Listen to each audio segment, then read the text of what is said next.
नमस्ते दोस्तों। आजकल बहुत लोग सोचते हैं कि अगर कोई बूढ़ा इंसान है तो उसका कोई महत्व नहीं है, लेकिन आज आप लोगों को एक कहानी के माध्यम से बताना चाहता हूँ कि बुढ़ापा का महत्व क्या है। तो चलिए दोस्तों, शुरू करते हैं आज की दूध की नदी।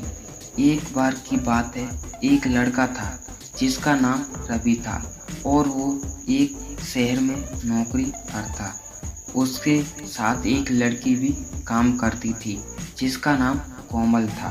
काम करते करते ये दोनों एक दूसरे को पसंद करने लगे। शादी करने का सोचा। फिर ये दोनों अपने अपने घर में बताया। लड़के के घर वाले बहुत खुले विचार के थे तो वो बहुत ही जल्दी मान गए।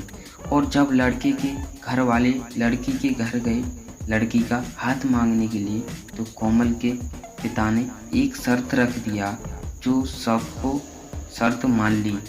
दोनों परिवार शादी का तैयारी करने लगे। वो शर्त ये थी कि शादी में कोई भी बूढ़ा व्यक्ति नहीं आएगा। सब बहुत खुश थे क्योंकि आज वो दिन था जब रवि और कोमल का विवाह होने जा रहा था। तो सब तैयार थे।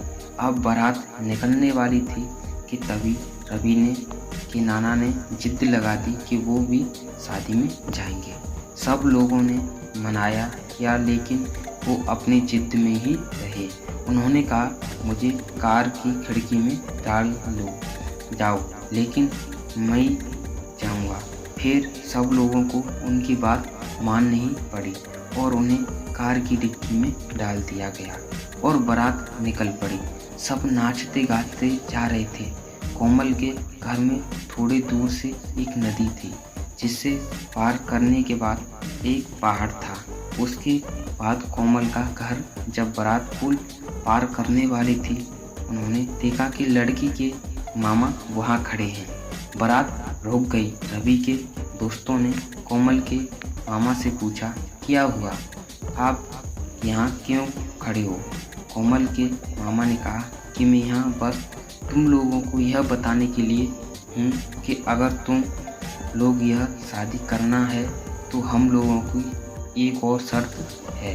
वो है कि ये जो नदी है इसमें तुम लोगों को दूध बहाना होगा। ये बोलने के बाद वहाँ से चले गए। तब रवि के दोस्तों ने कहा कि अब ये शादी नहीं हो सकती और बारात वापस जाने लगी। दूर से कोमल के मामा ये देख के हंसने लगे। तभी नाना को ऐसा लगा जैसे कार वापस क्यों जा रही है। तब वो चिल्लाने लगे, मुझे निकालो यहाँ से। फिर उन्होंने निकाला गया क्योंकि अब बारात वापस जा रही थी। फिर उन्होंने पूछा, क्या हुआ, हम लोग वापस क्यों जा रहे हैं? रवि ने उत्तर दिया, क्योंकि नाना वो लोग चाहते हैं कि इस नदी में पानी में की जगह दूध को बहा दो, जो कि असंभव है। बस इतनी सी बात। नाना ने कहा। सब उनकी ये बातें सुन के सोचने लगे, ये इतनी सी बात है। फिर नाना ने कहा, जाओ और कोमल के पिता को बोलो कि पहले इस नदी के पानी को हटाया जाए। हम लोग दूध के पास हैं, जो कि असंभव थी। जब ये बात कोमल के पिता को पता चल गया कि उनके साथ पक्का कोई न कोई बूढ़ा व्यक्ति जरूर है। उसके बाद कोमल के पिता सारी शर्तें के बिना शादी के लिए मान जाते हैं। इसके बाद रवि और कोमल की एक अच्छे से भविष्य की शुरुआत होती है। धन्यवाद दोस्तों।